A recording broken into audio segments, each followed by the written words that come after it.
नमस्कार, आप देख रहे हैं राष्ट्रहित। मैं हूं शिवम।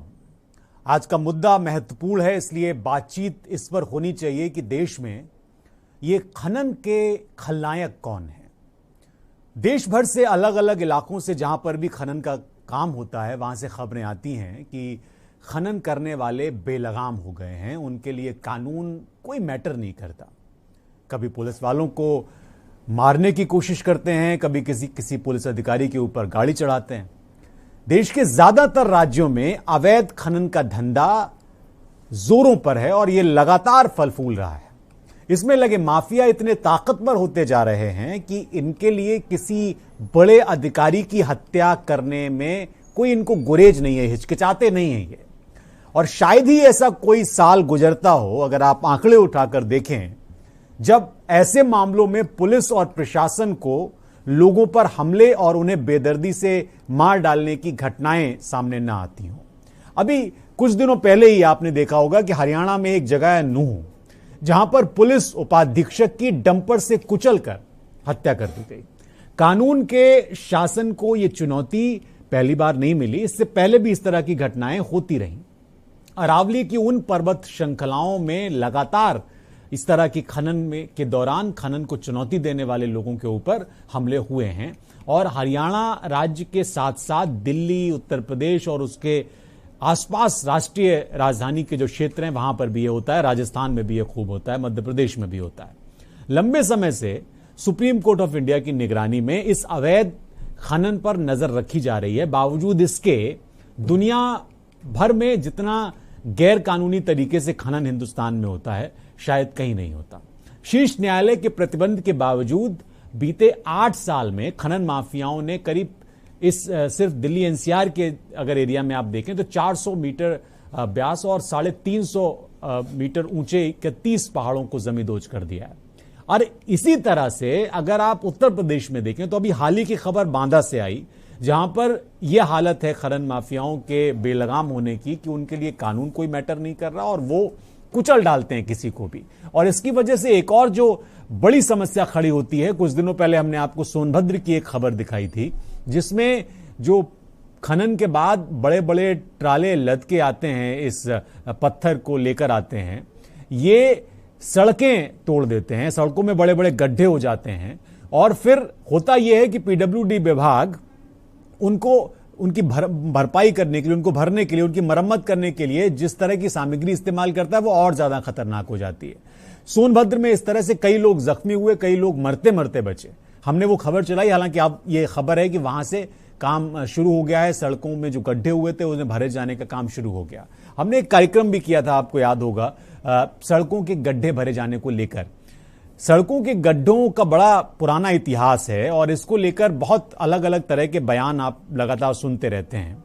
कोई ये कहता है कि वो हेमा मालिनी के गालों की तरह सड़क बना देगा, कोई कहता है कि हम गड्ढे रखेंगे नहीं, एकदम संगमरमर की सड़कें हो जाएंगी। ये भी कहा जाता है, चुनावी मैनिफेस्टो में भी इसका जिक्र होता है। आपको केशव प्रसाद मौर्य का बयान याद होगा, उन्होंने कहा था जब वो पीडब्ल्यूडी मिनिस्टर थे, उन्होंने गड्ढे भरने की बात की, लेकिन गड्ढों की क्या हालत है ये आप खुद तय कर लीजिए। योगी आदित्यनाथ जो कि मुख्यमंत्री हैं, उन्होंने भी अभी हाल ही में एक बड़ी जिम्मेदारपूर्ण बात कही। उन्होंने कहा कि वो गड्ढे नहीं रहने देंगे उत्तर प्रदेश की सड़कों पर। अब वो कितना अमल में ला पाते हैं, कैसे दूर करते हैं, ये बड़ा प्रश्न है और आगे भविष्य में पता चलेगा। लेकिन बांदा और सोनभद्र में जो गड्ढे हुए खनन से आने वाले ट्रकों की वजह से, खनन करके आने वाले ट्रकों की वजह से, उनकी वजह से कई लोगों की जानें भी चली गई। और सिर्फ उत्तर प्रदेश को अगर हम सेंट्रिक करके बात करें तो उत्तर प्रदेश के बाहर भी आप जब जाएंगे तो वहां पर भी ये स्थिति है। जैसा हमने शुरू में नूह का जिक्र किया था, नूह के तावड़ कस्बे में पंचगांव और चिला गांव है जहां पर ये पूरा इलाका फैला हुआ और यहां पर बहुत बुरी तरह से खनन होता है और कोई भी कानून का पालन नहीं होता। यहां से निकाले गए पत्थर की खपत हरियाणा, राजस्थान और दिल्ली में जो घर बनाए जाते हैं, सड़कें बनाई जाती हैं, वहां पर की जाती है। गुरुग्राम को आधुनिक शहर बनाने के लिए यहां पर करीब 10,000 एकड़ प्राकृतिक संरक्षण क्षेत्र को नेस्तनाबूद कर दिया गया। आपको याद दिलाना जरूरी है कि खनन को लेकर 10 साल पहले मध्य प्रदेश के मुरैना में एक आईपीएस अधिकारी की ट्रैक्टर से कुचलकर हत्या कर दी गई थी। किसी तरह यह अवैध खनन रुके और इस पवित्र उद्देश्य को लेकर राजस्थान के भरतपुर में साधु संतों के एक समूह ने लंबा एक आंदोलन किया। उससे भी बहुत फर्क नहीं पड़ा और ये कहा गया कि इस आंदोलन के जरिए वो सरकार को झुकाएंगे, लेकिन फर्क नहीं पड़ा और संत ने एक इस पूरे आंदोलन के दौरान आत्महत्या तक कर ली थी, आत्मदाह कर लिया था। ऐसा भी नहीं है कि अवैध खनन केवल अरावली की पहाड़ियों में चल रहा। राजनीतिक और प्रशासनिक संरक्षण ने खनन माफियाओं को इतना मजबूत कर दिया है कि इनकी जड़ें लगातार गहरी होती जा रही हैं।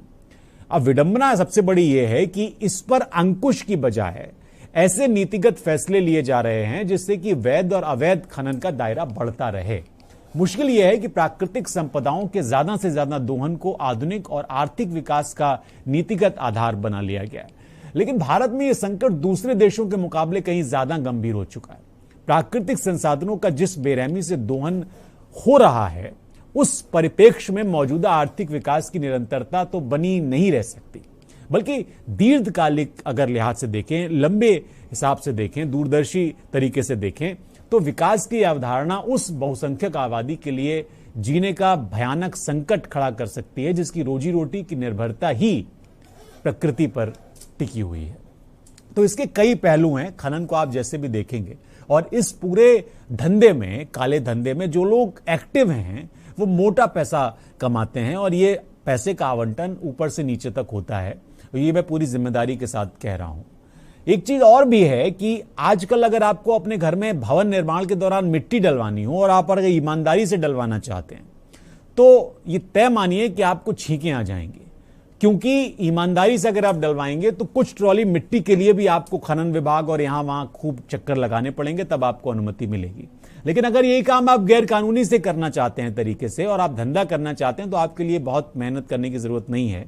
आप 50 या 100 ट्रॉलियों का ऑर्डर लीजिए और उसके एवज में आप हजारों ट्रॉली मिट्टी खनन निकलवा लीजिए वहां से, और ईंट भट्टे वाले और ये तमाम लोग ये करते हैं। आपको बता दें कि सर्वोच्च न्यायालय ने 2002 में ये अरावली पर्वत श्रृंखलाओं से जुड़ी बात है, क्योंकि ये खनन का पूरा एक बहुत बड़ा नेक्सस है, उत्खनन को पूरी तरह प्रतिबंधित कर दिया था, लेकिन अब भी ये चल रहा है। और यही समझने के लिए हमने ये कार्यक्रम रखा राष्ट्रहित में कि हम समझना चाहते हैं कि उत्तर प्रदेश में इसकी स्थिति क्या है और ये क्यों नहीं रुक पा रहा है, किन लोगों का इसको संरक्षण मिला हुआ है, तब जब खुद योगी आदित्यनाथ जी ने इस पर बुलडोजर चलवाने की बात की जो इस समय सत्ता में। हमारे साथ अश्विनी शाही बीजेपी प्रवक्ता जुड़ेंगे, सिद्धार्थ प्रिय श्रीवास्तव कांग्रेस नेता जुड़ेंगे, विजय सिंह उर्फ टिंटू समाजवादी पार्टी से जुड़ रहे हैं, ज्ञान प्रकाश चतुर्वेदी पूर्व आईपीएस अधिकारी हैं वो जुड़ रहे हैं, अरविंद दुबे जी हैं हमारे जो सहयोगी हैं सोनभद्र से, कुछ दिनों पहले उन्होंने खबर एक भेजी थी, और पंकज त्रिपाठी जो बांदा से हैं वो जुड़ रहे हैं, शांतनु त्रिपाठी कार्यकारी संपादक हमारे साथ स्टूडियो से जुड़ रहे हैं। तो हम ये समझने की कोशिश करेंगे, पहले हम अपने दोनों संवाददाताओं से बात कर लें। अरविंद और पंकज, अगर आप दोनों ही हैं तो पहले अरविंद मैं आपसे जानना चाहता हूं कि अगर वो हैं इस समय लाइन पे, क्या स्थिति है सोनभद्र में इस समय? जी, आपको बता दें कि खबर हमारे चैनल ने गंभीरता से चलाई थी। जब खबर हम लोग चलाए तो उसके बाद सुबह से हमारे यहाँ बहुत सारे लोगों का फोन भी आया इस संबंध में। कई फोन अप्रत्याशित आए जो मैं अभी लाइव में नहीं बता सकता, उनके शब्द कुछ से कुछ अलग तरीके की बातें थी। बहरहाल आपको बता दें कि हम खबर दिखाने का प्रयास कर रहे थे जहां पे हम मौके पे मौजूद हैं अभी, और हमारे खबर के असर में अगर कह सकते हैं तो कुछ यही हुआ है कि घात के 3 पात की तरह यहाँ पे काम हुआ है। भस्ती फेंकवा दी गई है। पहले सोलिंग जो आती थी वो नदी का अनावश्यक पत्थर जो किसी उपयोग में नहीं है, दुनिया में उसका कोई उपयोग नहीं कह सकते। कूड़ा का भी तो एक उपयोग हो सकता है, लेकिन उस पत्थर का कोई उपयोग नहीं है। वो पत्थर पहली बार, जबकि सोनभद्र पत्थर और बालू का खान है, ऐसे जगह पे वो पत्थर पहली बार यहाँ पे सड़क पे बिछा करके गड्ढा मुक्त करने का प्रयास किया जा रहा था। घटना के दौरान हम मौके पर पहुंचे तो वहां नगरवासियों ने जो है घेराव किया, और इतना ही नहीं, ये बाहुबलियों का इलाका कह सकते हैं, पूरी तरह से सोनभद्र बाहुबलियों के चंगुल में आ चुका है। पूर्वांचल के बाहुबलियों का गढ़ अब सोनभद्र बनता जा रहा है। यहाँ पर खनन के लिए पांव पसार रहे बाहुबली। ये स्थिति थी कि पुलिस की गाड़ी मौके से कुछ मीटर की दूरी पर खड़ी थी और उस भीड़ में 4-4 असलहा लेकर के लहराते हुए उनके लोग यहाँ पर आए थे। खबर के दौरान हमारे वह वीडियो भी चल रहा था। अच्छा। तो अब आपको बता दें कि अभी केवल एक साइड खुली हुई है। एनजीटी का नियम है, सितंबर तक साइड बंद थी, अक्टूबर से साइडें खुली है। अभी केवल ब्रिजेश सिंह नाम लेकर के बता रहे हैं, ब्रिजेश सिंह की बालू साइड केवल चल रही है।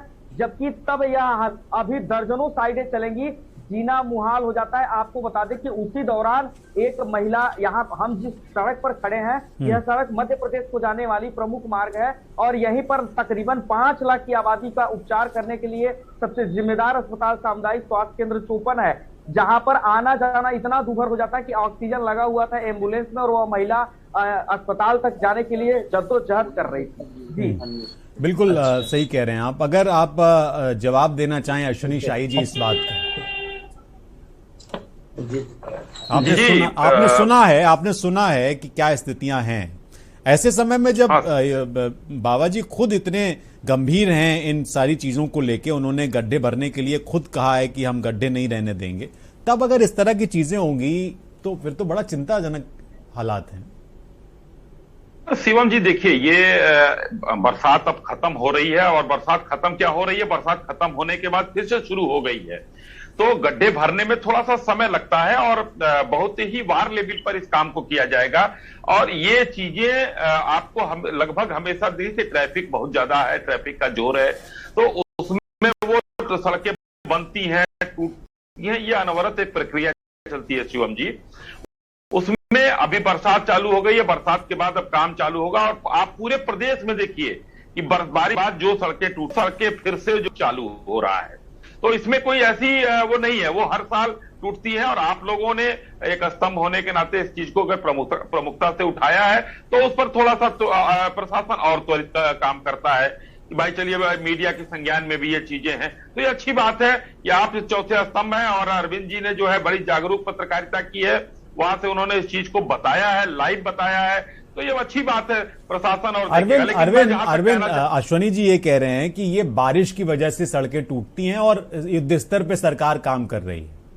जी आपको बता दें कि यह सड़क कोई सामान्य सड़क या पगडंडी या गांव को जोड़ने वाली सड़क नहीं है, स्टेट हाईवे है और बरसात से टूटने वाली इसका बाकायदा पीडब्ल्यूडी से टेंडर होता है और इसकी समयावधि तय होती है कि इतने साल तक सड़क किसी हाल में नहीं टूटेगी। ये गारंटी वाली सड़क होती है, कोई ये पगडंडी सड़क की मैं खबर या बालू साइड का लिंक रोड मैं नहीं दिखा रहा हूँ और ना ही वो बवाल बालू साइड के लिंक रोड या किसी ग्रामीण रोड की मैं बात कर रहा हूँ। मैं नगर मुख्यालय से महज 20 किलोमीटर की दूरी पर और अस्पताल सामुदायिक स्वास्थ्य केंद्र जाने वाली प्रमुख मार्ग का यह हाल बता रहा हूँ। तो यह सड़क टूटना, इसी सड़क पर अगर आप बात करें अगर टूटती है तो क्यों अरविंद एक सवाल मेरा यह भी है कि बारिश की वजह से तो ठीक है, एक्सप्रेस वे तक क्षतिग्रस्त हो जाते हैं, गड्ढे हो जाते हैं, हालांकि बाद में भर दिए जाते हैं। मैं ये कह रहा हूं कि क्या ये बारिश की वजह से टूटती है या खनन करके लाए गए डंपरों की वजह से टूटती है, ये मुझे बताइए। मेरे साथ यहाँ पे लोग भी मौजूद हैं, मैं उनसे भी बात करके आपको सुनवाऊंगा कि जरूर सुनवाइए। मैं यहाँ के लोगों से बात करने का प्रयास करता हूँ। हमारे साथ यहाँ पे मौजूद हैं, ये उस दिन भी खबर के दौरान मौजूद थे, स्वयं भाजपा के नेता हैं, भारतीय जनता पार्टी के स्वयं नेता हैं और उस दिन इन्हें बाइट किया था। ये सड़क जो टूटती है, ये जो सड़क टूटती है, क्या आपको लगता है ये बरसात वजह है या बालू खनन वजह है? नहीं, ये तो बालू के खनन की वजह से ये रोड खराब हुआ है। ये सड़क कम से कम 6 महीने से सड़क टूटा हुआ है। ये बालू खनन जो यहाँ पर एकदम जो नदी से पानी को निकालते हैं और बालू को पानी से निकाल कर उसी गाड़ी में लोड करते हैं, पूरी रोड भर ये पानी पूरा रास्ते भर बहते जाता है। तो इस सड़क पर पानी गर्मी के महीने में भी बहता है उसी तरह बरसात की तरह? हाँ, बरसात की तरह ही गर्मी हो, कोई महीना जब से बालू चालू हुआ है, बालू के उसमें से छन के पूरा रोड भर पानी गिरता है और अलकतरा के लिए सबसे बड़ा खतरनाक है पानी। ये बालू सूखा। अभी कुछ और लोग हैं, मैं उनसे भी बात करूंगा। आप सुने खुद, यही के स्थानीय लोग हैं, मैं इनसे भी जानने का प्रयास करता हूं। जी आपका क्या नाम है? रोहित सिंह। रोहित जी आप बताएंगे ये सड़क जो टूटती है, क्या ये बरसात की वजह से टूटती है या बालू साइड की वजह से टूटती है? खनन, ये रोड 4 साल से बना है, जब से खनन चालू हुआ है तब टूटा है, 3 साल से नहीं टूटा था रोड, खनन चालू हुआ है तब। आप इसे टूटने में क्या जिम्मेदार बारिश को मानते हैं या खनन को मानते हैं? खनन को मानते हैं। अभी रोड आगे है, वहाँ पे सेफ है, लेकिन इतना नहीं टूटा। बिल्कुल ठीक, अरविंद समझ गया। अश्विनी जी आपने सुन लिया, इसमें बीजेपी के एक लोकल लीडर भी थे। नहीं तो देखिए, दूसरे सज्जन ने कहा कि ये 4 साल से सड़क बनी हुई है और वो नहीं टूटी हुई है। तो जब बालू खनन होगा, देखिए बालू खनन अगर होना है, क्योंकि हमारे यहाँ जो अगर मिनरल्स हैं तो उस पर हम रोक तो लगा नहीं सकते हैं। हाँ, उस सड़क को उस लायक हमको बनाना पड़ेगा कि जिससे बालू खनन के अगर ट्रक उधर से अश्विनी जाते जी, हैं, अवैध ट्रैक्टर खनन जाते होता हैं। है, पट्टा होके कायदे से हो तो कोई दिक्कत नहीं है, वही तो सवाल है। सर शिवम जी अवैध खनन और उसकी बात एकदम आपकी जायज है, लेकिन माननीय मुख्यमंत्री जी ने जब से अवैध खनन पर अधिकारियों की नकेल कसी है, बांदा में आपको पता होगा 14 दिन में 2 अधिकारी हटाए गए, एक को निलंबित किया गया। उस अवैध खनन, देखिए ये चीजें चलती रहती हैं। अभी मैं आपको एक डेटा प्रस्तुत करना चाहता हूं उत्तर बिल्कुल प्रदेश करिए, का, बिल्कुल कि हम करिए। लोगों ने 5 साल में 80 लोगों को गिरफ्तार किया है, 45 खनन माफिया जो है पर गैंगस्टर लगाया है, 900 मुकदमे 140 लोगों पर दर्ज हुए हैं। तो प्रशासन अपना काम भी कर रहा है, और उन लोगों में कम से कम जो है 19 खनन माफिया की 55 करोड़ की संपत्ति भी हम लोगों ने जब्त किया है। तो ये प्रशासन भी अपना काम कर रहा है, लेकिन अगर खनन माफिया हैं और एक टोल फ्री नंबर है, मैं अरविंद जी से कहूंगा या आपके टीम के लोगों से कहूंगा कि वो टोल फ्री नंबर सरकार ने जारी किया है 1800-123-1171, इस पर आप कॉल करिए, देखिए कम से कम कुछ एक जागरूकता वहां से भी आएगी। अरविंद एक नंबर बताया है अश्विनी शाही जी ने, आप नोट कर लीजिए, बता दीजिए अगर आपके पास है, 1800-123-1171। इनकी बात का मैं जवाब देना चाहूंगा। आपको बता दें कि खनन के मुद्दे सोनभद्र में सदैव सुर्खियां रहते हैं, कोई नंबर की तो बात छोड़िए, चाहे वो प्रिंट इस नंबर पे कॉल किया, अभी आप कॉल करिए, अभी करवाइए कॉल। जी अरविंद जी नंबर बताएं। अभी करवाइए कॉल, मैं अभी अलौटता हूं। शांतनु जी सुनिए, वो अभी कर रहे हैं कॉल, मैं अलौटता हूं। जी नंबर बताएं। शांतनु जी, हाँ ले लगाइए, 1800-123-1171। 0-1-2-3-11-78 71 सॉरी 71। इस पे कॉल करिए और शिकायत करिए। मैं तब तक शांतनु जी के पास हूं, मैं आता हूं आपके पास। जी शांतनु जी। देखिए शिवम जी, ये जो अवैध खनन की बात है, तो मुझे लगता है इसमें 2 मुद्दे हैं, मैं माफी के साथ कह रहा हूं, 2 मुद्दे। एक तो अवैध खनन का मसला है और जो सड़क टूटने का मसला है, उससे क्या होता है कि हादसे बहुत हो रहे हैं अलग अलग जगह से। बांदा की भी एक आप ही बता रहे थे खबर कि बांदा में भी इस तरह की चीजें हो रही हैं, और अभी अश्विनी जी ने भी उस ओर इशारा किया। देखिए, सिर्फ उत्तर प्रदेश ही नहीं, पूरे देश में विभिन्न राज्यों में अवैध खनन हो रहा है, इसमें कहीं कोई दो राय नहीं है। और अवैध खनन के साथ साथ ओवरलोडिंग भी हो रही है, ट्रक्स की, डंपर्स की ओवरलोडिंग हो रही है और वो पास हो रहे हैं। और इसके पीछे पूरा एक नेक्सस काम करता है, वो चाहे सरकारी मशीनरी हो या राजनीतिक लोग हों, किसी एक दल विशेष की बात नहीं है। लगभग सारे राजनीतिक दलों में कुछ ना कुछ ऐसे लोग हैं जो ये करते रहते हैं, और नहीं, ये पूर्ववर्ती सरकारों में भी हुआ है। हाँ, एक चीज आप देखिए, अश्विनी शाही जी ने बड़ी जिम्मेदारी से इस बात को स्वीकार भी किया, लेकिन वो ये कह रहे हैं कि भाई हम कर रहे हैं, और हमने जो एक्शन लिए कि बता रहे हैं 5 साल में 80 लोगों के खिलाफ इन्होंने एक्शन लिए, गैंगस्टर लगाए, तो इस पे भी जरा आपकी टिप्पणी में चलिए। नहीं, निश्चित रूप से आदित्यनाथ जी हमारे जो सीएम हैं उत्तर प्रदेश के, वो इसको लेकर कठोर कार्रवाइयां कर रहे हैं, निरंतर कर रहे हैं। लेकिन अब एक चीज जो समझ से परे है वो ये है कि जैसे सपा सरकार में अवैध खनन के मसले में गायत्री प्रसाद प्रजापति जेल में हैं, तो उनके साथ जो लोग थे वो अभी भी खुलेआम घूमते नजर आते हैं। और ईडी की जांच हो रही थी, अन्य जांचें हो रही थी, वो जांचें एक तरीके से दबी पड़ी हुई हैं, कहीं कुछ उसमें आगे कार्रवाई नहीं हुई। तो कुल मिलाकर ये है कि अवैध खनन और साथ में सड़कों का टूटना, वाहनों की ओवरलोडिंग और जाने जाना, ये सब इंटरकनेक्टेड हैं। हाँ अश्विनी जी कुछ कह रहे हैं आप, शांतनु जी, कहीं भी अभी कोई माफी नहीं मिली है, न कोर्ट से उनको कहीं बरी किया गया है। ईडी की कार्रवाई अभी चल रही है, कोर्ट में केस है, उनको कहीं कोई बरी नहीं हुए हैं, केस चल रहा है। और 22,000 छापे, शांतनु जी, ये योगी सरकार के वन में ही 22,000 छापे, और अभी तक की मैं बात कर रहा हूं, ये बरसात के पहले तक, और 100 करोड़ के राजस्व की क्षतिपूर्ति की वसूली की गई है। इतने छापे पड़े हैं, तो ये यानी कि काफी हद तक कम करने की कोशिश हम लोग कर रहे हैं। जो पिछला बिगड़ा हुआ चीज था उसको बनाते बनाते 22,000 छापे कम नहीं होते। हाँ अरविंद, हाँ कुछ कहना चाहते हैं आप शांतनु जी? नहीं अश्विनी जी, आप जो कह रहे हैं वो बात सही है, बिल्कुल सही है, लेकिन मैं ये देखता हूं कि जिलों में, छोटे जिलों में भी मिट्टी का खनन होता है और सड़कें टूटती हैं, लोग हादसों का शिकार होते हैं। और उसमें कहीं ना कहीं पुलिस की भूमिका और वहाँ के क्षेत्रीय राजनीतिक लोगों की, उसमें सभी दल शामिल हैं, कोई इकलौता एक दल की बात नहीं है, उनकी भूमिका भी सामने आती रहती है। इस दिशा में सरकार को मुझे लगता है कुछ विशेष कदम या कुछ विशेष एक्ट बनाने की आवश्यकता है।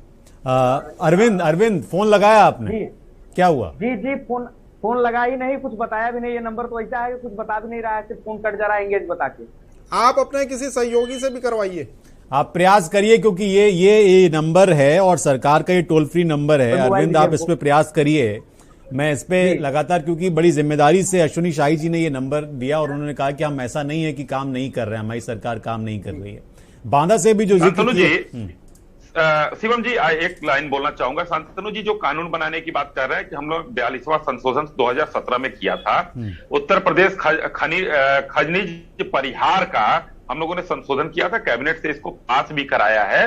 तो इसमें जो सजा पहले हुआ करती थी 25,000 रुपए का जुर्माना था, उसको बढ़ाकर 5 लाख किया गया, और जो 6 माह की सजा थी वो अब 5 साल तक की सजा में तब्दील योगी सरकार ने किया है।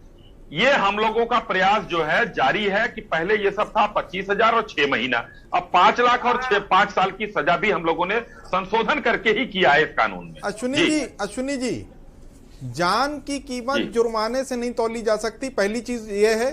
दूसरी चीज ये है कि 7 साल के नीचे की जितनी भी सजाएं हैं वो बेलेबल ऑफेंसेस होते हैं, उसमें आसानी से जमानत मिल जाती है। मुझे जो लगता है कि एक बहुत सख्त कानून की आवश्यकता है, क्योंकि खनन के चक्कर में बहुत सारी जानें चली जाती हैं हर साल। तो इस विषय में सरकार से आग्रह है कि वो कुछ इस विषय में एक ठोस रणनीति बना के, निश्चित रूप से आप लोग कार्रवाई कर रहे हैं, खनन माफियाओं पे भी कार्रवाई कर रहे हैं, लेकिन इस पर एक ठोस रणनीति बनाकर एक बहुत सख्त एक्शन होना चाहिए, जिससे कि ये इस चीज पे लगाम लगे। अरविंद, मुझे एक ब्रेक के लिए जाना है, फिर उससे पहले मैं आपसे एक सवाल करना चाहता हूं। ये आपने ठीक कहा कि भाई ये सड़क बहुत लंबे समय से स्टेट हाईवे है और इस पर काम नहीं हो रहा, और इस पर उन्होंने जवाब भी दिया अश्विनी शाही जी ने कि इस दिशा में गंभीरता के साथ हम प्रयास कर रहे हैं। शो से पहले मैंने आपसे फोन पे भी बात की, तो आप बता रहे थे कि यहां पे कुछ काम हुआ है जब हमने इस खबर को दिखाया। क्या काम शुरू हुआ है यहाँ पे, एक तो मैं वो जानना चाहता हूं, और वो काम जो हो रहा है क्या उससे समाधान हो जाएगा उस समस्या का जो आप उठा रहे हैं लगातार? एक दूसरा मेरा प्रश्न यह है कि वो कौन लोग हैं जो इस तरह के अवैध खनन को आगे बढ़ा रहे हैं और उनके ऊपर योगी जी का हंटर नहीं चल पा रहा है या असर नहीं कर रहा है? अब नाम ही काफी है जानने के लिए। ब्रिजेश सिंह, बाहुबली ब्रिजेश सिंह की यहाँ पे फिलहाल साइड चल रही है।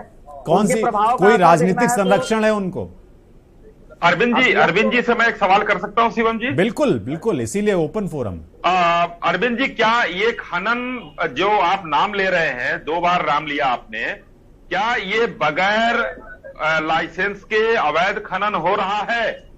मानक के विपरीत हो रहा है या कह सकते हैं? नहीं, देखिए, दो चीजें हैं। मानक वो आप तय करेंगे या सरकार करेगी, वो दूसरी चीज है। ये अवैध हो रहा है या वैध हो रहा है, ये बताइए आप। एक सीधा सिंपल जवाब। देखिए, ये तो घुमाने की बात हो गई, अवैध और वैध का नहीं, कोई घुमाने की बात नहीं है। आपने मानक के खिलाफ कहा, मैंने पूछा वैध हो रहा है या अवैध हो रहा है। मैं बता रहा हूँ अवैध वो हर काम हो जाता है जो मानक के विपरीत होता है, वही तो अवैध होता है। खनन का स्थल कहीं और है, हो कहीं और रहा है। पहला आप ये बताइए, आप जिम्मेदार पत्रकार हैं, आप वहां पर प्रशासन से एक शिकायत कर सकते हैं। मैंने नंबर दिया है, अभी लग नहीं, बिल्कुल अरविंद, इस पे आप गंभीरता से, ये चूंकि बहुत गंभीर विषय है, इस पे आप प्रशासन को इसके बारे में अवगत कराइए, क्योंकि सरकार ये नहीं चाहती कि इस तरह की चीजें हों। और जो बात अश्विनी शाही जी ने बहुत जिम्मेदारी से कही, वो मैं भी आपसे कह रहा हूं कि आप प्रशासन को इसके बारे में अवगत कराइए, और प्रशासन अगर संज्ञान नहीं ले रहा है तो फिर मैं फिर शो करूंगा इस मुद्दे पे, क्योंकि अवैध तरीके से भाई हम उठा रहे हैं ना इस विषय को। बिल्कुल। एक ब्रेक के लिए मुझे रुकना है, एक ब्रेक मैं लौटता हूं, एक छोटे से ब्रेक के लिए मुझे रुकना है। एक ब्रेक के बाद मैं लौटूंगा तो कोशिश करूंगा कि बांदा से जो हमारे सहयोगी हैं वो जुड़ पाए हमारे साथ, क्योंकि बांदा में भी इस तरह की चीज है। छोटे से ब्रेक के लिए रुके।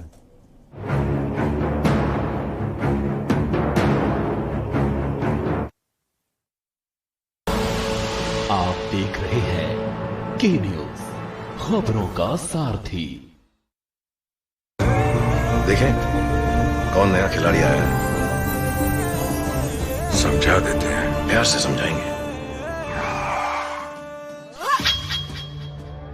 ये तो अपनी जुबान है। जुबान एक हो तो दिल भी एक होने चाहिए। विमल, बोलो जुबान केसरी। तेजी से घूमता आईना, खबरों की सरपट चाल, स्पीड न्यूज में देश दुनिया का पूरा हाल। दोपहर 2 बजे, शाम 6 बजे।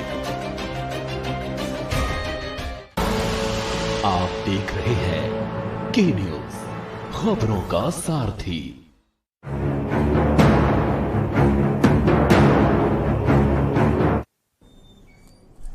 ब्रेक से हम लौट आए हैं और ये बहुत गंभीर विषय है। सिर्फ एक सोनभद्र जिले की बात नहीं है, मैं पूरे देश की बात कर रहा हूं। चाहे वो हरियाणा के नूह में होने वाला खनन हो, चाहे वो मध्य प्रदेश में होने वाला खनन हो, चाहे वो उत्तर प्रदेश के बुंदेलखंड में होने वाला खनन हो, सोनभद्र में होने वाला खनन हो। खनन अगर वैध तरीके से हो रहा है तो वो ठीक है, सरकार के मानकों के हिसाब से हो रहा है तो ठीक है। अश्विनी शाही जी जो बात कह रहे हैं उसको मैं भी दोहरा रहा हूं। वो कह रहे हैं कि भाई क्या खनन जो लोग कर रहे हैं उनके पास लाइसेंस है या नहीं है। अगर लाइसेंस है तो क्या वो वही खनन कर रहे हैं जिस चीज का लाइसेंस है या उससे ज्यादा कर रहे हैं।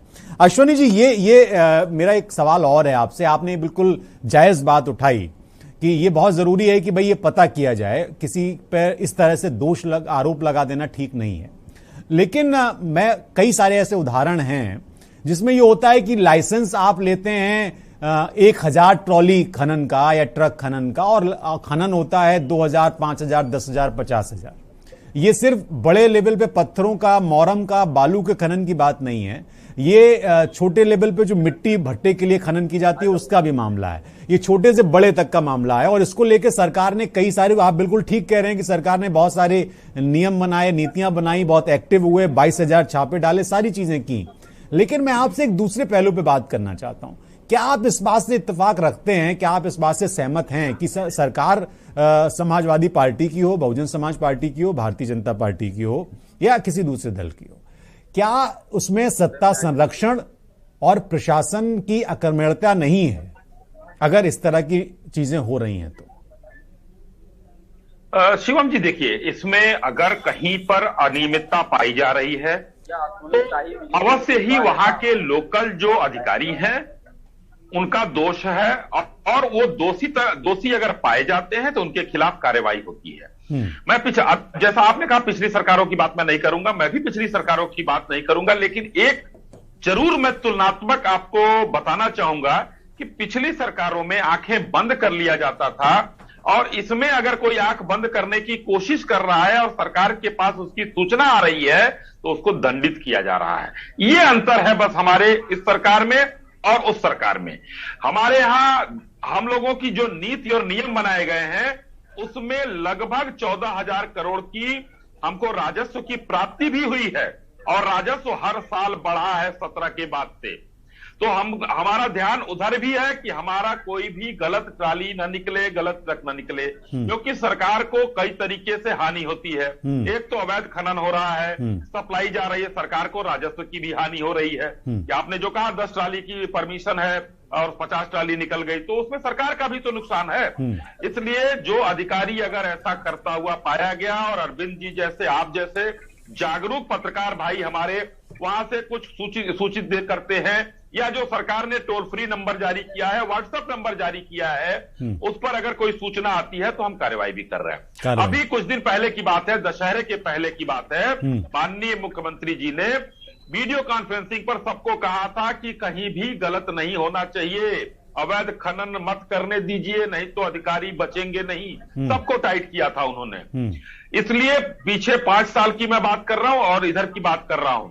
इधर 75 लोगों पर गुंडा एक्ट लगाकर उनको बंद किया गया, इधर की मैं बात कर रहा हूं। तो हर जगह प्रदेश बहुत बड़ा है, एक 23-24 करोड़ के हम देशवासी हैं, और जहां सीमावर्ती जगहों पर ये खनन का काम चल रहा है वहां पर अब वो कांड नहीं हो रहा है जो गायत्री प्रजापति जो है, जो बीपीएल होते हैं और कितने 100 करोड़ की संपत्ति के मालिक हो जाते हैं कितने दिनों में। उत्तर प्रदेश की इस सरकार में किसी को बता दीजिए कि खनन में इस तरीके का किसी को बरदाश्त प्राप्त हो सरकार हाँ, शांतनु जी बड़ी जिम्मेदारी से एक प्रश्न किया है कि वो एक जमाना था, उन्होंने पिछली सरकार पर, हालांकि उनकी तरफ से कोई है नहीं हमारे साथ, हमने उनको बुलाया था, वो कह रहे हैं कि भाई हम कर रहे हैं ना काम, हमारी मंशा पे क्यों प्रश्न उठाया जाए। शिवम जी, मंशा पे प्रश्न नहीं है, ये बात ये है कि जो काम हो रहा है, ऊपर से पॉलिसीज बना दी गई, नीति निर्धारण कर दिया गया, सजा बढ़ा दी गई, ये एक अलग मसला है। मसला ये है कि जो धरातल पर जो अवैध खनन चल रहा है उस पर लगाम लगाने के लिए जो निचली मशीनरी है उसकी कितनी मॉनिटरिंग हो रही है, ये एक बड़ा यक्ष प्रश्न है।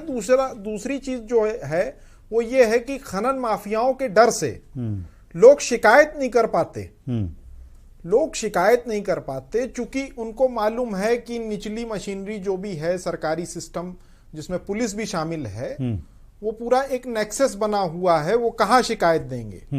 वो थाने में शिकायत करेंगे जाके, तो उनको मालूम है कि वो सूचना खनन माफिया तक पहुंच जाएगी और खनन माफिया एक उनके खिलाफ उन पर आघात कर सकता है। इस नाते वो शिकायत नहीं करते हैं और ऐसी घटनाएं अक्सर देखने में भी आती हैं कि शिकायत की गई तो उसको अंजाम भुगतना। आप भी कह रहे हैं कि इसमें सिर्फ खनन माफिया की बात नहीं है, एक बहुत नेक्सस है जो नीचे से ऊपर तक पूरे एक प्रोसेस के तहत ही काम होता है। बिल्कुल। और इसमें न सिर्फ व्यवस्था के लोग शामिल होते हैं बल्कि पॉलिटिक्स के लोग भी शामिल, बिल्कुल पॉलिटिकल लोग शामिल होते हैं। हाँ। और इसमें सभी दलों के लोग शामिल हैं। अच्छा, एक बात जो अभी अश्विनी जी ने कही कि भाई पुरानी सरकारों में उन्होंने उदाहरण लिया गायत्री प्रसाद प्रजापति का कि वो बहुत निचले तबके से आते थे, लेकिन अब वो खनन की बदौलत कहां पहुंच गए खनन मंत्री रहते हुए। उनकी सरकार में तो ऐसा कोई उदाहरण नहीं है। नहीं, ये तो देखिए, ये उनकी सरकार, ये पता चले कि जब सरकार पलटे तब उदाहरण मिले। उनकी ये बात अरविंद दुबे, आप चूंकि बहुत मुखरता से आप वहां पर हैं ग्राउंड जीरो पे और बहुत मुखरता से आप नाम लेके ये आरोप लगा रहे हैं, मैं समझ सकता हूं कि ये एक जर्नलिस्ट के लिए कितना मुश्किल होता है। लेकिन जो एक शाही जी ने एक बात कही, उन्होंने आपसे कहा था और हमने 1 to 1 इसीलिए करवाया कि भाई आप ये कह रहे हैं कि उन्होंने लाइसेंस उनके पास है या नहीं, क्या आपने इसकी पड़ताल की? आप नाम लेके आरोप लगा रहे हैं, क्या आपके पास इस चीज के एविडेंस हैं कि जिस जगह पर वो खनन हो रहा है और जिसकी वजह से इतने बड़े पैमाने पे यहां से ट्रक निकलते हैं, जिस सड़क पे आप खड़े हुए हैं और जहां गड्ढे हुए हैं, वो जगह वो नहीं है जिसका लाइसेंस लिया गया है? और अगर ये दोनों ही चीजें इनसे आप मुतमईन हैं तो क्या आपने जिला प्रशासन को अवगत कराया? इससे पहले आपकी ये भी जिम्मेदारी थी। ये 3 प्रश्न शाही जी ने आपसे पूछे हैं और मैं चाहता हूं एक जिम्मेदार चैनल होने के नाते कि आप उसका जवाब दें। जी, आपको ले चलते हैं उस दिन, घटना के दिन, जहां पे जिस दिन जाम लगा था, जो खबर हमारे चैनल ने प्रमुखता से चलाया था। और उस खबर का असर है, मैं अपने कैमरा सहयोगी चाहूंगा एक बार आप सब भी देखें। ये भट्टी है, इस पर आप देख पा रहे हैं, बड़ी बड़ी ट्रकें जा रही हैं, ये बड़ी बड़ी ट्रकें जा रही हैं और इन ट्रकों का संचालन होता है इस भट्टी वाली सड़क पे। जब अलकतरे वाली सड़क टूट सकती है तो इस भट्टी वाली सड़क की कितनी मियाद है? तो अब सवाल आता है, ये जो ट्रक जा रहे हैं ये खनन करके, इसमें बालू है, क्या है? बालू के लिए जा रही हैं ये गाड़ियां, जा रही हैं सभी बालू के लिए। अच्छा, मैं दूसरी बात पे आता हूं। जवाब दूसरा यह है कि अधिकारियों की रही बात, तो यहाँ पे योगी सरकार में समाज कल्याण राज्य मंत्री यहीं से हैं। अच्छा। उत्तर प्रदेश में दूसरी बार सोनभद्र से ये मंत्री बने हैं उत्तर प्रदेश सरकार में, यही सोनभद्र से हैं। मौके पर उस दिन भाजपा नेताओं ने ही जाम किया था। जाम का समर्थन कौन लोग नेताओं का नाम ले सकते हैं? जिला 2-4 नाम पंचायत ले सदस्य, सकते हैं। जी बिल्कुल, जिला पंचायत सदस्य प्रतिनिधि संजीव त्रिपाठी जी जो है यहाँ पे मौके पे आकर के जनता की समस्याओं को देखते हुए अधिकारियों को लथाड़ लगाए थे। और स्वयं मेरे सामने की बात है कि मंत्री जी को फोन करके बकायदा घटना की एक जानकारी दिए थे। उस दिन खनन ठेकेदार की तरफ से जो लोग यहाँ पे असलाहधारी आए थे, जो बंदूक लेकर के आए थे, उन लोगों की विजुअल बकायदा हमने दिया था। उन्होंने कहा कि ये मंत्री जी को और पुलिस अधीक्षक को भेजना है ये वीडियो। अब आप समझ सकते हैं कि वो वीडियो पूरी तरह से वायरल भी हुआ था। मैं स्वयं बनाया था और मैं स्वयं उनको भेजा था, जो भेजने का भी मेरे पास एविडेंस है। अब रही बात की वहां मौके पर खनन कैसे हो रहा है, तो आपको बता दें कि यहाँ पे 3 नदियां का संगम है, सोन नदी, रेणुका नदी और बिजुल नदी। और खनन की सीमा किसी और नदी में है, बिल्कुल सटी हुई तीनों नदियां एक जगह मिलती हैं। जिस खनन स्थल की मैं बात कर रहा हूं, खनन किसी और नदी तक हो रहा है, वहां पे आप कैमरा लेकर के नहीं जा सकते। उनके 5-6 गंधारी आपको गेट पर ही मिल जाएंगे। कौन सी नदी पे आप नहीं जा सकते? जो बालू साइड चल रही है, जिसकी खबर मैं दिखाने का प्रयास कर रहा हूं, अभी सोनभद्र में एकमात्र साइड चल रही है माननीय ब्रिजेश सिंह जी की। अच्छा। और जो है उनके साइड पर आप कैमरा लेकर के एज ए रिपोर्टर वहां तक आप पहुंच ही नहीं सकते हैं। गेट पर ही आपको 4-5 बाकायदा गंधारी मिल जाएंगे जो आपको वहां जाने से रोक सकते हैं, रोकेंगे भी। तो आप वहां पे विवाद की स्थिति, अब प्रशासन को लेकर के हम जाएंगे तो क्या उन्होंने उस साइट का लाइसेंस नहीं लिया हुआ है?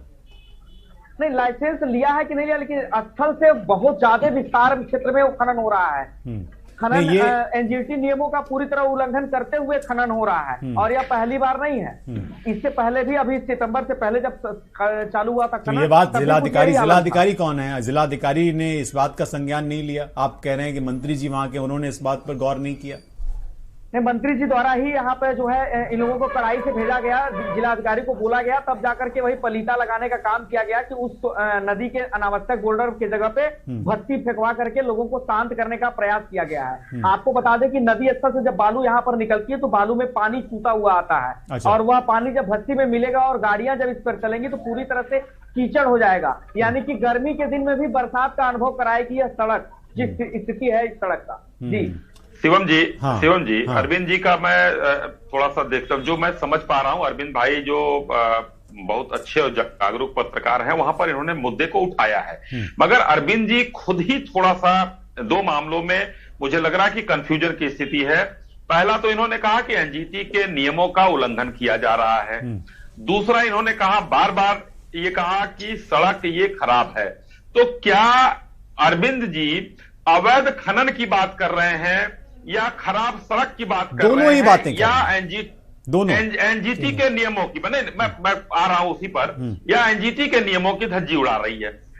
पहली बात मैं करता हूं कि अगर वहां पर एनजीटी के नियमों की धज्जियां उड़ाई जा रही हैं, एनजीटी के इतने सख्त नियम हैं हिंदुस्तान में अरविंद भाई, कि अगर आपकी शिकायत होती है तो चाहे किसी का भी प्रोजेक्ट हो, चाहे वो सरकार का हो, प्राइवेट हो, अगर वो नियमों की कहीं धज्जियां उड़ाई जा रही हैं तो 24 घंटा नहीं लगेगा, एनजीटी बंद भी करा देता है। उसके जो ट्रिब्यूनल है, उसका जो कोर्ट है, वो अपने आप में इतना शक्तिशाली है कि कोई भी आदमी उससे बच नहीं सकता है। बहुत बड़े बड़े प्रोजेक्ट जो है यहां पर हिंदुस्तान में, उसके उदाहरण हैं। दूसरी बात मैं कह रहा हूं कि बालू जब जाएगा तो बालू में से पानी गिरेगा ट्रकों में से, और चाहे वो कोई भी सड़क हो। आपको ये जानकर शायद जानकारी भी हो कि तारकोल से बनी हुई जो सड़कें हैं, वो पानी जब गिरता है तो वो टूटती हैं। वो तारकोल और पानी एक दूसरे के दुश्मन हैं, तो वो जरूर टूटती हैं। तो वो सड़कें, अभी आप अरविंद जी के एक साथी जो थे वहां खड़े, जिन्होंने राहगीर जो भी जनता थी, उन्होंने कहा 3 साल से ये सड़क नहीं टूटी थी, ये अभी टूटी है। तो अगर अभी टूटी है तो सरकार इसका संज्ञान लेगी, पीडब्ल्यूडी के अंदर में होगा, नेशनल हाईवे के अंदर में होगा, तो संज्ञान लेकर वो सड़क की मरम्मत होगी या फिर से बनाई जाएगी। 2 बातें हैं। तीसरी बात, अगर प्रमाण है कहीं भी किसी अवैध खनन का कि वो लोग बगैर लाइसेंस के काम कर रहे हैं, तो वहां के जिलाधिकारी से एक, वो तो कह रहे हैं कि उस साइड पे जाने ही नहीं दिया जाता है, वहां गार्ड घेर लेते हैं। देखिए, अब ये गार्ड घेर लेते हैं तो डीएम से शिकायत करिए ना कि आपके पास प्रत्यक्ष प्रमाण है। बिल्कुल अरविंद, ये अश्विनी जी ने आश्वासन दिया है कि एक्शन लिया जाएगा, और मैं मेरे साथ बांदा से जा नहीं पा रहे हैं। शिवम जी, एक लाइन और, अगर वो अरविंद भाई जा नहीं पा रहे हैं तो इनको कैसे ये पता चल रहा है कि वहां पर अवैध खनन हो रहा है? ये बड़ा यक्ष प्रश्न है यहाँ। बताइए। मैं बताता हूँ, ये जहाँ खनन स्थल, चूंकि आप वहां से कल्पना कर रहे हैं खनन स्थल का, ये जो खनन स्थल है स्टेट को जोड़ने वाली जो सड़क है उससे सटा हुआ है। तो आवागमन जब होता है तो पुल पर बकायदा ऊंचाई से बकायदा आपको खनन स्थल एकदम स्पष्ट दिखाई देगा कि ये खनन स्थल, यहाँ खनन हो रहा है। और लोगों द्वारा, चलिए अब मैं चाहता हूं कि और आप इस पे और आप एविडेंस जुटाएं, जिससे कि हम और पुख्ता तरीके से इस बात को उठाएं। हमारे साथ पंकज त्रिपाठी बांदा से हैं, और उनकी भी वही खबर थी जो अरविंद दुबे ने सोनभद्र से की। पंकज, आप हैं फोन लाइन पे? जी। हाँ, बताइए क्या है, क्योंकि खनन का मामला वहां पर भी है, वहां पर भी कमोबेश वही हालात हैं, अवैध खनन की खबरें वहां से भी आती हैं, और वहां पे भी जानता हूं किस तरह का नेक्सस काम करता है, मैंने एक स्टोरी भी वहां पे की है। क्या स्थिति है वहां पर अभी? जी मैं आपको बता दूं, अभी आज सुबह की घटना है। एक 70 वर्षीय जो वृद्ध था, एक डंपर की चपेट में आ जाने से उसकी दर्दनाक मौत हो जाती है मौके पर ही। और ऐसे एनजीटी, जैसे अभी मैं सुन रहा था कि एनजीटी के नियमों बहुत कठोर कार्रवाई बताई गई कि एनजीटी के नियम बहुत सख्त है, तो मुझे तो नहीं लगता कि बांदा में एनजीटी के नियमों को माना जाता है। एनजीटी के नियमों को धज्जियां उड़ाई जा रही है। आप साफ तौर पर देख सकते हैं, जो हम विजुअल आपको भेज रहे हैं या मौजूद और आगे मुहैया कराएंगे, तो आप देख सकते हैं कि 3 मीटर एनजीटी के नियमों के अनुसार 3 मीटर की गहराई तक खनन होना चाहिए, पर यहाँ 20 मीटर, 30 मीटर, 50 मीटर गहराई तक खनन किया जा रहा है। अच्छा, आप वहाँ विजुअल समय से मुहैया कराते रहेंगे। 50 मीटर जहाँ आए दिन मौतें होती रहती है। और आप ये मान के चलिए कि जैसे कौन लोग हैं, आप एक दो लोगों के नाम बता सकते हैं किनके पास ठेका पट्टा है इस खनन कराने का, जो 50 मीटर तक खनन करा दे रहे हैं? मैं सर हर खनन माफिया की लिस्ट आपको भेज दूंगा। नहीं, अगर आप दिखा सकें, आप लाइव नहीं जुड़ पा रहे हैं, आप एक दो नाम बता सकें तो बताइए। जी सर, मैं आपको बता दूं कि अभी मौके में मैं लिस्ट डाली नहीं हूँ, लिस्ट है हमारे पास, हम आपको उपलब्ध करा देंगे। बिल्कुल, मैं फिर शो करूंगा इस पे। हमारे साथ सिद्धार्थ प्रिय श्रीवास्तव हैं कांग्रेस से। सिद्धार्थ प्रिय जी, आप सुन रहे हैं ये पूरी चीज जो हम जिस पे बात कर रहे हैं खनन के मसले पे। हालांकि अश्विनी शाही जी ने बड़ी जिम्मेदारी पूर्ण बात की। उन्होंने कहा कि वो सरकार में हैं और उनकी जिम्मेदारी है, और उन्होंने जो एक्शन लिए हैं पिछले 5 सालों में, वो सारे एक्शन से ज्यादा हैं। 22,000 छापेमारी और तब गैंगस्टर और रिकवरी की उन्होंने बात कही है। लेकिन फिर भी जो हमारे दोनों सहयोगी हैं सोनभद्र और बांदा से, वो ये बता रहे हैं कि ये इतने सख्त होने के बावजूद भी, बाबा जी की इतनी सख्ती के बावजूद भी ये खनन माफिया कंट्रोल नहीं हो रहे। क्या कारण लगता है आपको? सिद्धार्थ प्रिय श्रीवास्तव जी।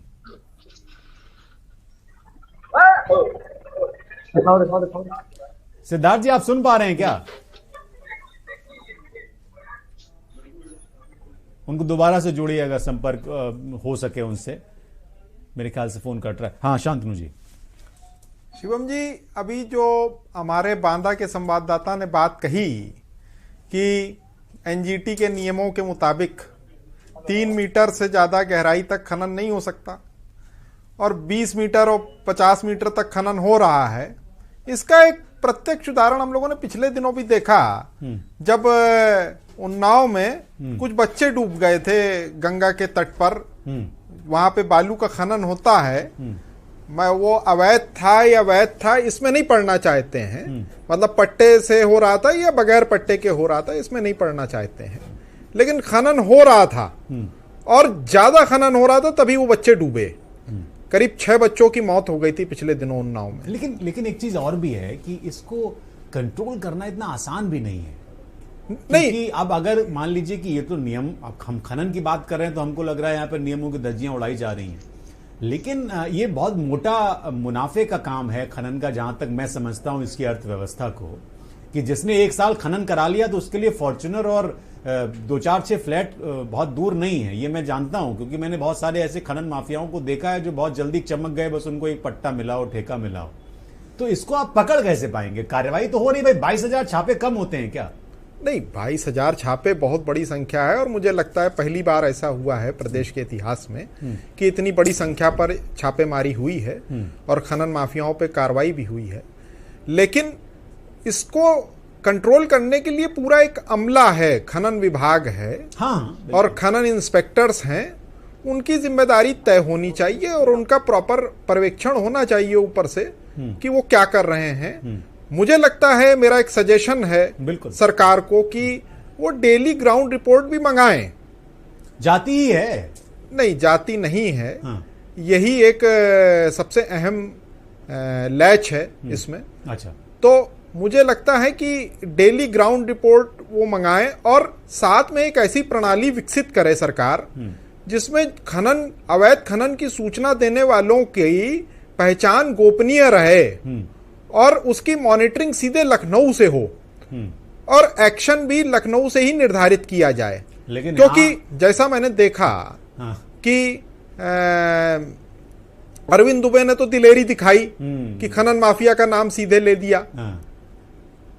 मतलब उन्होंने आरोप लगाया, लेकिन अधिकतर मामलों में लोग नहीं कह पाते हैं, जिसके कारण ये चीज चलती रहती निरंतर।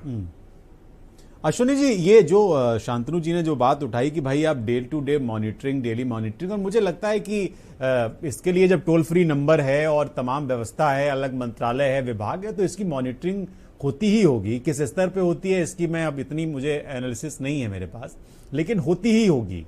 और ये जरूर है कि अगर आप सही तरीके से चाहते हैं कि भाई आपको अपने घर में मिट्टी डालने के लिए, भराव कराने के लिए अगर परमिशन लेनी है तो बड़ी आपको मशक्कत करनी पड़ती है, लेकिन अगर आप उसको कॉमर्शियल लेवल पे करने चाहते हैं तो आपके लिए बहुत मशक्कत है, लेकिन आप उसको हैंडल कर लेते हैं। ये जो इन्होंने सलाह दी है शांतनु जी ने, इस पर आपकी क्या राय है अश्विनी जी?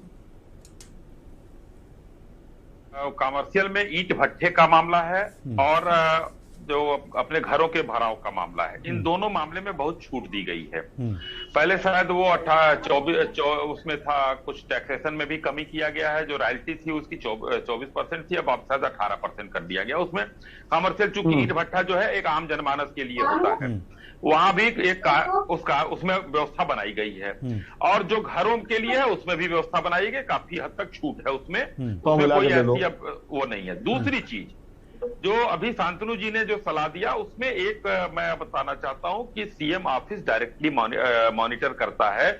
अगर जो छापे पड़ रहे हैं और जो पकड़ा जाता है उसका गैंगस्टर लगाने के बाद उनकी संपत्ति 10 दिन के अंदर सीएम ऑफिस को रिपोर्ट भेजना है। ये माननीय मुख्यमंत्री जी का निर्देश है।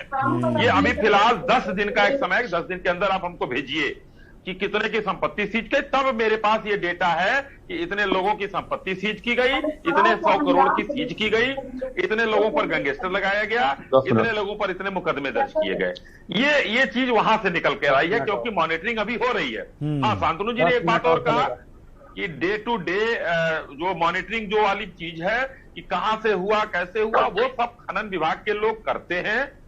कहां से हुआ, कहां नहीं, अब रिपोर्ट क्या भेजते हैं ये उनके हाथ में है। ये बहुत स्पष्ट चीज है जी। सही कह रहे हैं आप। अरविंद, चूंकि आपने बड़े खुल के ये मुद्दा उठाया, और मैं जानता हूं कि इस तरह के मुद्दे उठाना कितना जोखिम भरा होता है। बांदा में भी हमारे जो सहयोगी हैं वो भी थोड़े से, मैंने क्योंकि इससे पहले भी घटनाएं देखी हैं, बड़ा उस तरह का माहौल रहता है। लेकिन आप एक बात बताइए, आपने कई सारे ऐसे बातें की। 2-3 चीजें हैं आपके इस पूरे इशू में कि एक तो यह है कि भाई सड़क टूटने की वजह से राहगीरों को परेशानी होती है, वो साबुत इसलिए नहीं रह पाती क्योंकि वहां से लगातार ट्राले निकलते हैं। अब अगर इस पे ये पीडब्ल्यूडी का मसला है कि वो सड़क को दुरुस्त करे, सड़क को मजबूत बनाए। खनन अवैध तरीके से हो रहा है तो ये खनन विभाग का मसला है कि भाई वो खनन अवैध तरीके से ना होने थे। लेकिन जिस व्यक्ति का आप जिक्र कर रहे हैं, क्या एक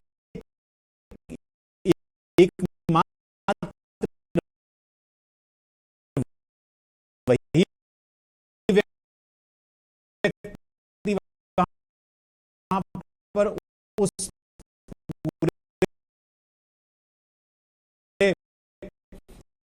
खनन के खेल में इन्वॉल्व है, या और भी लोग हैं, कुछ लोग बड़े हैं, कुछ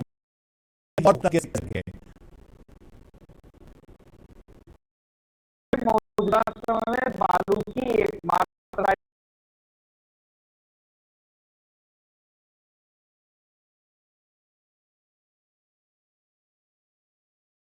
अगर टूटने की बात करें तो कितनी